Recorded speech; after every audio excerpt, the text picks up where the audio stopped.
অচল অবস্থা কাটল ঢাকা মেডিকেলের। প্রশাসনের আশ্বাসে সীমিত পরিসরে বহির্বিভাগে রোগী দেখার ঘোষণা দিয়েছেন চিকিৎসকরা। বিকেলে এক ব্রিফিংয়ে কথা জানান তারা। বলেন, শনিবারের হামলায় জড়িত দুজনকে এরই মধ্যে গ্রেফতার করা হয়েছে। জোরদার করা হয়েছে জরুরি বিভাগের নিরাপত্তা। তবে দেশের সব হাসপাতালের নিরাপত্তা নিশ্চিত করা ও বাকি আসামিদের দ্রুত গ্রেফতারের দাবি জানান চিকিৎসকরা। এর আগে সকাল থেকে বহির্বিভাগে সেবা বন্ধ থাকায় ভোগান্তিতে পড়েন রোগীরা। শেকড় থেকে শিখরে।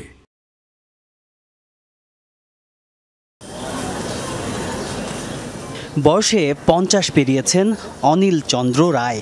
মস্তিষ্কে বাসা বেঁধেছে টিউমার। বরগুনার পাথরঘাটা থেকে ঢাকা মেডিকেলে ডাক্তার দেখাতে এসে জানতে পারেন চিকিৎসকের দেখা পাবেন না। অগত্যা পথ ধরেন অন্য হাসপাতালের। এমার্জেন্সি শুধু অ্যাক্সিডেন্ট কাটাছেড়া যদি রোগী আসে সেটা শুধু এমার্জেন্সি চিকিৎসা ট্রিটমেন্ট নেবে, এই আর কোনো ট্রিটমেন্ট পাওয়া যাচ্ছে না, আউটডোরে কোনো ট্রিটমেন্ট নাই।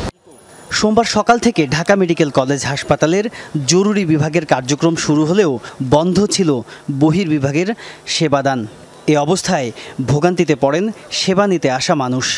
যে রুমে যাইতে বলছে সেই রুমে যাব, যদি ডাক্তার বসে তাহলে যাবো। আনছি বৃহস্পতিবারে, কিন্তু এরপর তো আর দেখা গেছে কোনো ডাক্তার টাক্তার নাই, শুধু ব্যান্ডেজ করে রাখছে। মাথা আঘাত পাইছিল, পা আঘাত পাইছিল। ডাক্তার আসবে কিনা তাও জানি না, ডাক্তার আসলে হয়তো দেখাবো। দুপুরে পরিচালক জানান, চিকিৎসকদের 4টি দাবির 3টি বাস্তবায়ন করা হয়েছে। জরুরি বিভাগের সামনে পর্যাপ্ত সেনা ও বিজিবি সদস্যদের উপস্থিতি ছিল দৃশ্যমান। নিরাপত্তার দায়িত্বে ছিল র্যাব আনসার সদস্যরাও। ওনাদের মূল 2টা দাবি ছিল, যে নিরাপত্তা নিশ্চিত করা, সেটা আপনারা দেখতে পাচ্ছেন, নিরাপত্তা আমরা নিশ্চিত করেছি। বাকি যে দাবিগুলো ছিল, আপনারা জানেন যে একটা স্বাস্থ্য পুলিশের একটা ব্যবস্থা এবং চিকিৎসা সুরক্ষা আইন করা, এটা আসলে একটু সময় সাপেক্ষ। শনিবার ঢাকা মেডিকেল কলেজ হাসপাতালের জরুরি বিভাগে হামলায় জড়িতদের মধ্যে 2জনকে গ্রেফতারের খবর আসে। স্বাস্থ্য সেবা বিভাগের অতিরিক্ত সচিব জানান, গ্রেফতার হওয়াদের একজনের নাম সঞ্জয় পাল। তাকে গাইবান্ধা থেকে গ্রেফতার করা হয়। 2জন কিন্তু অলরেডি অ্যারেস্ট হয়েছেন।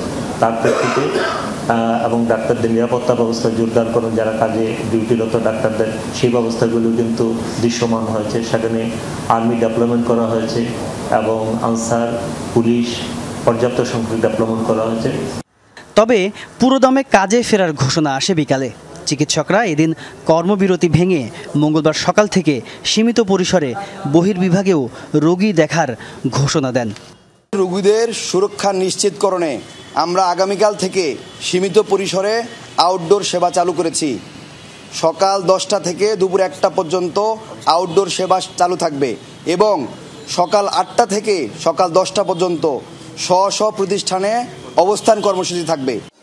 ঘোষণা আসে নতুন কর্মসূচির। বহির্বিভাগে রোগী দেখার আগে সকাল 8টায় অবস্থান কর্মসূচি পালন করবেন চিকিৎসকরা। রোগী ডাক্তারের নিরাপত্তায় স্বাস্থ্য পুলিশ নিয়োগের দাবিও ছিল চিকিৎসকদের। তাজনুর ইসলাম, যমুনা নিউজ, ঢাকা।